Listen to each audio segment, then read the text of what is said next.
Hey guys, it's Megan with the Summer Shorts, and today we are looking at the person of Daniel in the Bible and the amazing integrity that he had. And that means how he would always really hold strong to his faith no matter the circumstances or what hard times he faced. Because Daniel was one of the Jews that lived in Babylon. So Babylon was this mega nation at the time who came in and they invaded Israel, and so they took a bunch of the Israeli people and forced them to live in exile in Babylon. And Babylon was this huge modern city that was completely different than Israel. They had different beliefs, different way of living, different gods. They were way more extravagant in their culture than the Israelites were. Everything was different for them. They even had a different language. But throughout the whole Bible, we get to see Daniel stay strong in his faith even when he meets with opposition. And he always stands out because he always chooses to follow God and God's law as opposed to what the other people were doing. It was as simple as when the other people were eating certain foods that Daniel didn't want to eat, Daniel still chose to eat the foods that God had deemed clean for the Israelites to eat. And then a story that we all know is Daniel in the lion's den. The king had said that the whole nation had to worship him, the king, and pray to the king. Well, obviously Daniel wasn't going to do that. And so Daniel just kept going, did his day-to-day routine and prayed just like he did every day in the same time, the same place, in the same manner. And he did it in a not so private place. And so naturally he got caught, and he knew what would happen if he got caught. So he gets thrown into the lion's den. But God, as you miraculously know, he saved Daniel. Daniel didn't even get one scratch from those lions. And it was all because of this incredible faith that Daniel had, and for God to prove to everyone, the whole nation, what a mighty and powerful, true God that he is. So a lot of things happened. So Daniel did stand out because of his choices, but it wasn't always a bad thing. I know sometimes we can fear being ostracized or cast out because of our faith in Christ. But if you look in Daniel, in chapter 1, it says that God gave Daniel favor and compassion in the sight of the chief.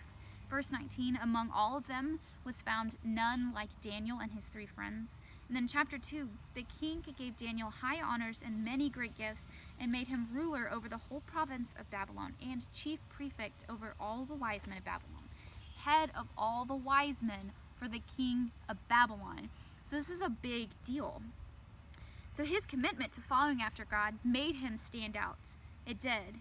And sometimes that meant being at odds with people. But it also meant that people noticed him and noticed his different attitude and his lifestyle, and they were impressed by it. But did you notice, though, that he didn't do it alone? I mean, you've probably heard of his 3 friends, their names, Shadrach, Meshach, and Abednego. They stuck together in the whole book. Sometimes Daniel went through stuff alone, like the Daniel in the lion's den, but other times they would stick together and push each other towards staying true to their beliefs in the Lord. There was even one time where Daniel has to interpret a dream for the king, and so he knows that if he does not interpret this dream, that he will die. So he is praying to God to ask him for the interpretation. But first, he goes to his friends and he asks them to intercede for him, as in to pray for Daniel on their behalf, to ask God to help Daniel with the interpretation. So God gives us a community to lean on, to rely on, to build each other up, and to point each other towards Christ. So sometimes you may feel alone in your faith, but you should know that you're not, because you can always find someone else who is right there trying to walk on the same path with you, who can be there to push you to seek Jesus. And I think something that's important to notice about Daniel's character is just how deep roots he had in his faith. He had a deep faith.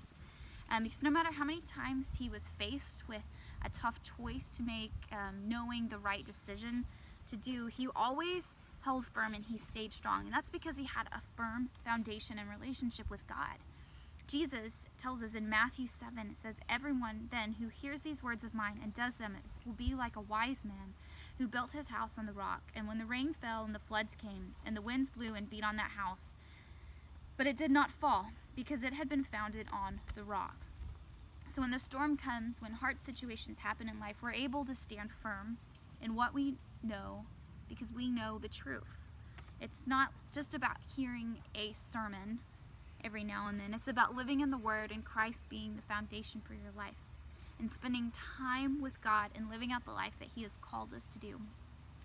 You know those times when there's a really big storm, like a hurricane or a tornado, and you see on the news and you see the wind blowing and the trees like bending over backwards.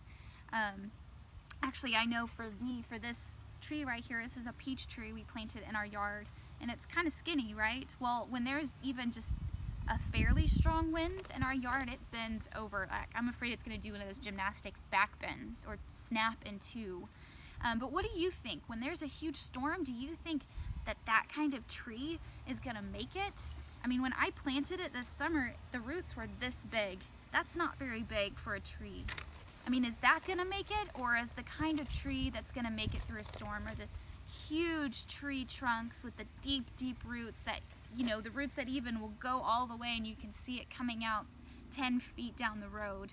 That's the kind of tree that's going to make it through a storm, because they've got some strong, solid roots to hold it firm, no matter how strong the winds blow. So a deep faith, deep roots in our faith, means spending time with God to know what you believe, so that when hard times come, or even in just day-to-day situations, those will just strengthen our faith, because we already know the hope that we have in Jesus and the fullness of joy that comes from living life with Him. So that's my encouragement to you guys, is that it's not just about one Bible study to go to, or one sermon, or one verse to memorize. Those are all important things and all a part of us living life with the Lord. So spending time with God is what's gonna push you to recognize and realize the fullness of joy that comes from Christ. Thanks, guys.